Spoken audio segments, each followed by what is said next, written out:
In this video, we are going to take a closer look at three of the many partisan revolutions that played out in Latin America during the 19th century. The Revolution of Ayutla in Mexico, the Thousand Days War in Colombia, and the Revolution of the Lances in Uruguay. As a political scientist, I am less interested in the military aspects of these conflicts than in their political causes and their consequences for these countries' political systems. Although only the revolution in Mexico is a fully successful revolution, all three of these conflicts end up having a lasting impact on their countries' political systems for decades to come. We are going to begin with the Revolution of Ayutla. It is the early 1850s. Mexico is still recovering from the recent invasion by the United States, and the Mexican-American War has left the Mexican government with enormous debts, and Mexico has also lost nearly half of its national territory. General Antonio Lopez de Santa Anna is currently serving his final term as president, and he is now relying primarily on conservative landowners as his base of political support. Santa Anna's government was already becoming deeply unpopular due to the high taxes that his government raised in an attempt to stabilize its finances. But his popularity plummets even further in early 1854 when the news breaks that Santa Anna has agreed to sell an additional strip of land in present-day Arizona and New Mexico to the United States. This is absolutely infuriating to many Mexican nationalists who feel that the Americans have already taken enough of Mexico's territory. There are also serious questions about how Santa Anna is going to use the proceeds from this sale. Although the sale is ostensibly supposed to help the Mexican government pay off its debts, many of Santa Anna's opponents suspect that he is going to pocket most of the proceeds. Around the same time, Santa Anna organizes a crackdown on the liberal opposition, and he deposes several popular liberal state governors, and they go into exile in New Orleans. However, these exile leaders managed to communicate with Juan Alvarez, who is the governor of Guerrero and one of the few liberal governors who is still in office. And they convince Alvarez that he needs to launch a rebellion before Santa Anna has a chance to remove him from power as well. And so a group of liberal officers meet in Guerrero to plan the upcoming revolution. Under the advice of the liberal exiles in New Orleans and with Alvarez's support, these officers also draft a manifesto for their revolution called the Plan de Ayutla. This document consists mostly of a list of grievances against Santa Anna and his government, but it also makes two main political demands. First, Santa Anna must resign the presidency and vacate office. And second, there must be a constituent assembly that will draft a new and ideally more democratic constitution for Mexico. As we are going to see in a moment, these liberal leaders have much grander ambitions than this. But for the purpose of building broad-based popular support and legitimizing their revolution in the eyes of the public, they are making their demands as narrow and non-controversial as possible. Santa Anna goes, and then we get a new constitution. The Plan de Ayutla is proclaimed in Guerrero on March 1st, 1854, and the state is now considered in rebellion against the national government. Santa Anna leads his army down to Guerrero to arrest Alvarez and put down the rebellion, and he does manage to defeat the rebels in several battles, but his army suffers heavy casualties in the process. After a month of fighting, Santa Anna pulls back to Mexico City in order to regroup, and the state of Guerrero remains in rebel hands. The survival of the rebellion in Guerrero inspires similar uprisings in other Mexican states, including states in both the north and the south. Santa Anna rides out from Mexico City once again in an attempt to put down these rebellions, but he is unable to get any of the rebel armies to face him in open battle. and wherever Santa Anna goes, the rebels simply move to an adjacent state. Meanwhile, Santa Anna's base of support is collapsing. He still holds Mexico City for now, but many of the city's residents are openly sympathetic with the liberal cause, and Santa Anna now has to worry about a potential uprising in the capital. In the end, even the conservative landowners withdraw their support from Santa Anna's regime, and in August 1855, they convince Santa Anna to give up, resign the presidency, and go into exile. And so the liberals march into Mexico City in triumph.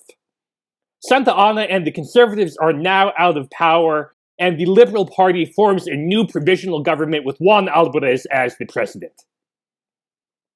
As was promised in the Plan de Ayutla, the victorious liberals convene a constituent assembly that drafts a new constitution, Mexico's Constitution of 1857. But the liberal government also goes much further than that. The Liberal Party's military triumph of 1855 marks the beginning of a period known as La Reforma, during which the liberal government carries out a range of institutional and structural reforms that target the Catholic Church and other allies of the conservative regime. Religious orders like the Jesuits are suppressed, the Catholic Church loses its monopoly on public record-keeping, marriages, and hospitals, freedom of religion is established, the Church can no longer collect involuntary tithes and fees for religious services.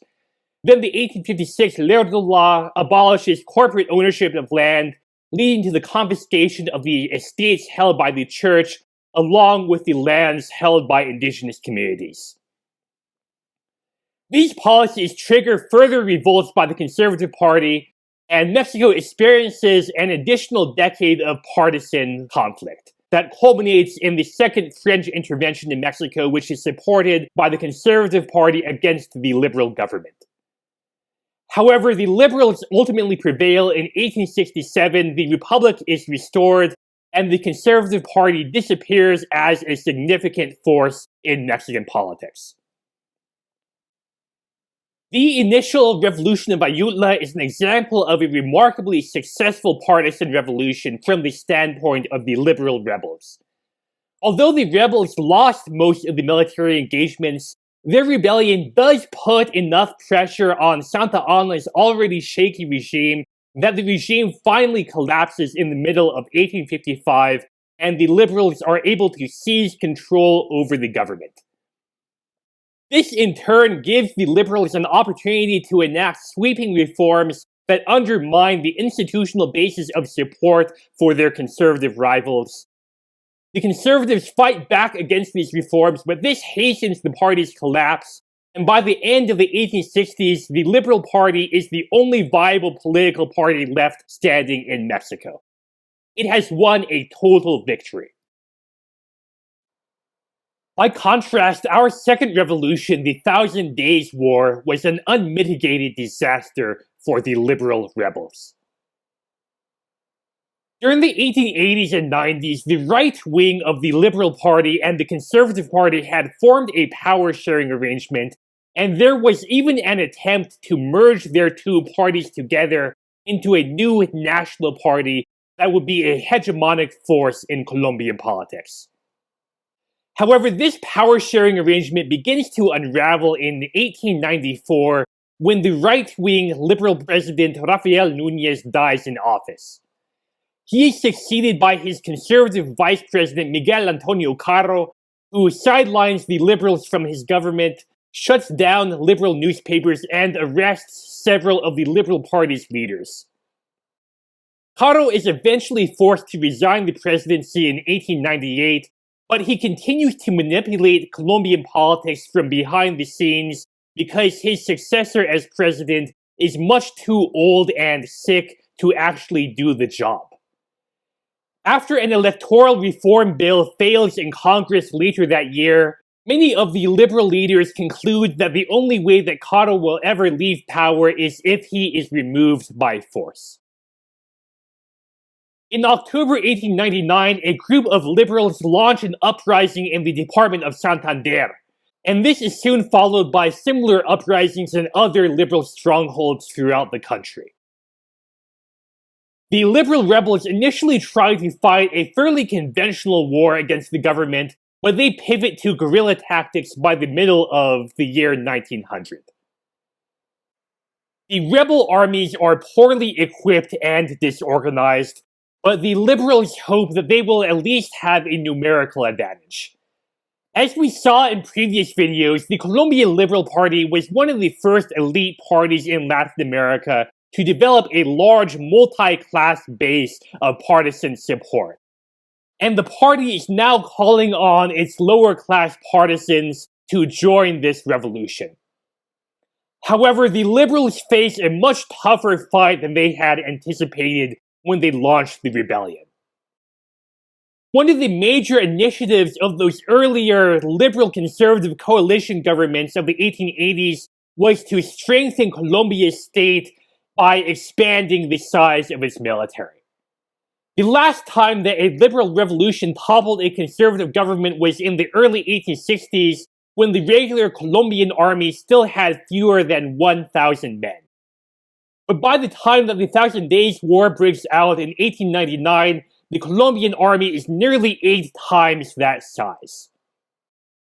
The army also underwent a professionalization process during the 1890s, so it is much better trained and equipped than it had been during the times of earlier revolutions. Moreover, by this time, the Conservative Party has developed its own base of popular support, and it is now able to mobilize ordinary Colombian citizens into militias that wage their own guerrilla campaign in defense of the conservative government. By 1902, the liberal rebellion has failed everywhere except for Santander and Panama, the two main epicenters of the conflict. It is clear to the liberal leaders that they no longer have any realistic hope of toppling the conservative government, and they agree to sit down with conservative leaders in peace negotiations brokered by the United States. The liberal leaders are able to secure an amnesty for all of the rebels, but the political situation that results from the peace agreement leaves the Liberal Party much worse off than it had been before the war started. The Thousand Days War was partially a response to the collapse of the earlier power-sharing arrangement between the Liberal and Conservative parties, and the Liberal rebels were hoping to resurrect the period of liberal political dominance that had prevailed during the 1860s and 70s. But instead, the failure of the Liberal Rebellion leaves the Conservative Party more firmly entrenched in power than ever before. During the course of the war, the more hardline faction of the Conservative Party overthrows the moderate wing, and the new Conservative government drops any pretense of sharing power with the Liberal Party. The Thousand Days War also has the effect of fracturing the country. The Liberal Rebellion in the Department of Panama is reignited in 1903 after the rebel leader Victoriano Lorenzo is executed by the conservative government in violation of the amnesty that had been part of the peace treaty. The United States Navy intervenes on the side of the rebels, and the US uses this rebellion to break Panama away from Colombia and transform it into a separate American client state that will give the United States full control over the transoceanic canal. So in summary, the Thousand Days War has been a disaster for just about everyone in Colombia. The war has left around 100,000 Colombians dead. The defeated Liberal Party will remain completely marginalized from power for the next 3 decades, while the Conservative Party now presides over a devastated and heavily indebted country that has just lost a large portion of its national territory. Our third revolution, the Revolution of the Lances, also failed to achieve its goal of overthrowing the government. However, the Blanco rebels in Uruguay are much more successful than the Colombian liberals at extracting concessions at the negotiating table that leave the Blanco party better off than it was before the war began. Uruguay's Blanco and Colorado parties had been fighting on and off since the 1830s. And the parties actually take their names from the colors of the scarves that the soldiers wore to distinguish friend from foe on the battlefield. White or Blanco for the Blanco party, and red or Colorado for the Colorado party. In the 1850s and 60s, the urban elites from both parties had made various attempts to share power and overcome their partisan division. But these efforts were thwarted by rural caudillos or warlords who also belonged to these parties. The power-sharing arrangement collapses for the final time in 1865 when the Blanco-led government is overthrown by the dissident Colorado caudillo Venancio Flores, who is supported by a Brazilian military intervention in Uruguay.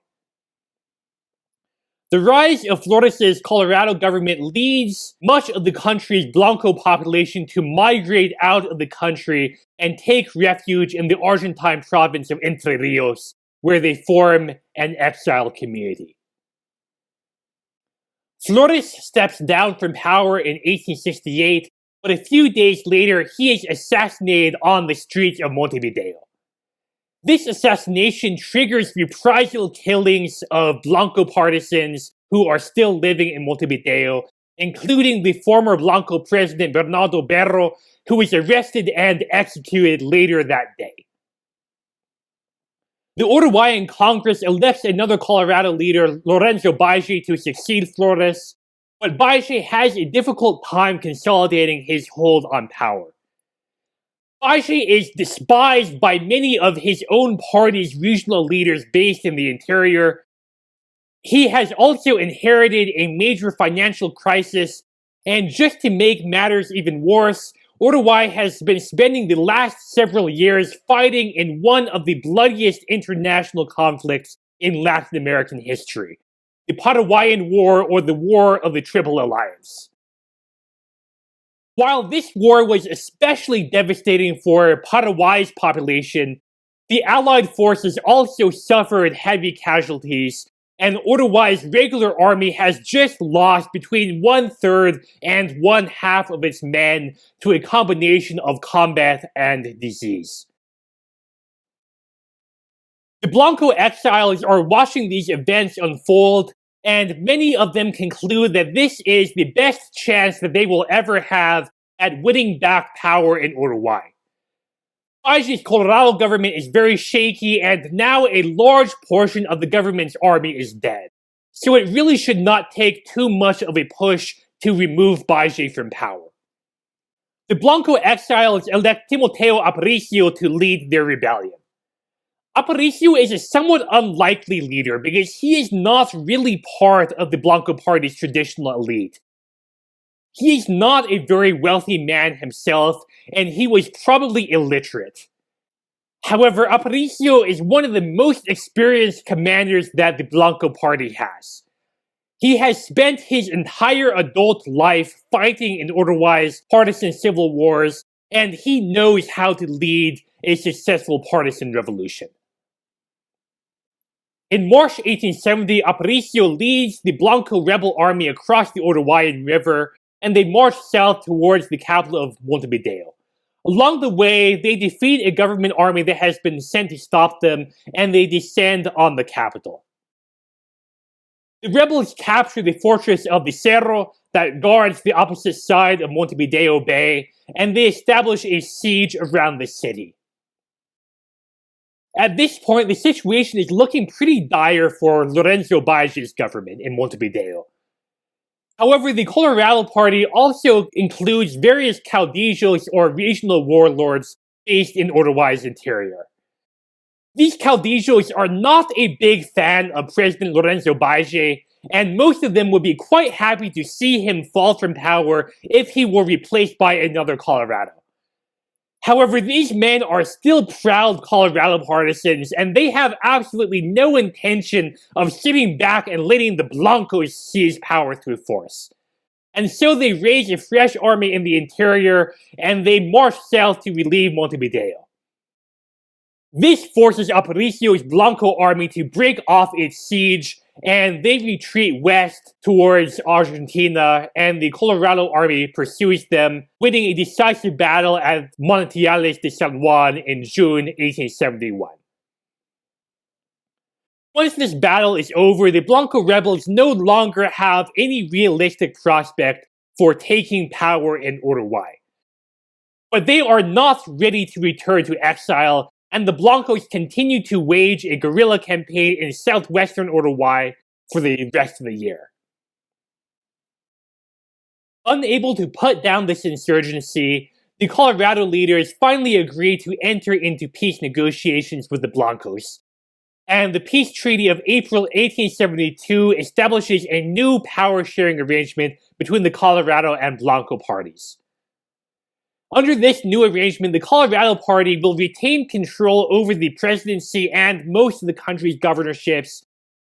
However, the governorships of 4 of the departments will be specifically reserved for the Blanco Party, meaning that only Blanco partisans are allowed to govern these departments from now on. This agreement effectively partitions the country between the two parties, and it creates an autonomous territorial zone that the Blanco Party will now be able to govern as it sees fit, with minimal interference from the Colorado national government. This arrangement also helps ensure that the Blanco Party will have at least a minimum of representation in the National Congress, because since the Blancos control elections in their departments, it is expected that the members of Congress who are elected from these departments will always be Blanco partisans. This power-sharing arrangement turns out to be one of the most stable and enduring in Uruguayan history. And although it eventually unravels in the late 1890s, it does manage to buy Uruguay 25 years of relative peace between the two political parties. In waging the Revolution of the Lances, the Blanco rebels failed to achieve their goal of overthrowing the Colorado government and replacing it with a majority Blanco government. In fact, the Colorado Party manages to hold on to power at the national level in Uruguay for the next 86 years. And it is not until 1958 that Uruguay finally gets another Blanco government. Nevertheless, the situation that results from the Peace of April is a definite improvement from the standpoint of the Blanco Party. Blanco partisans are now able to return from exile, and the party is guaranteed a share of local power that provides the party's supporters with a degree of autonomy from the Colorado government based in Montevideo.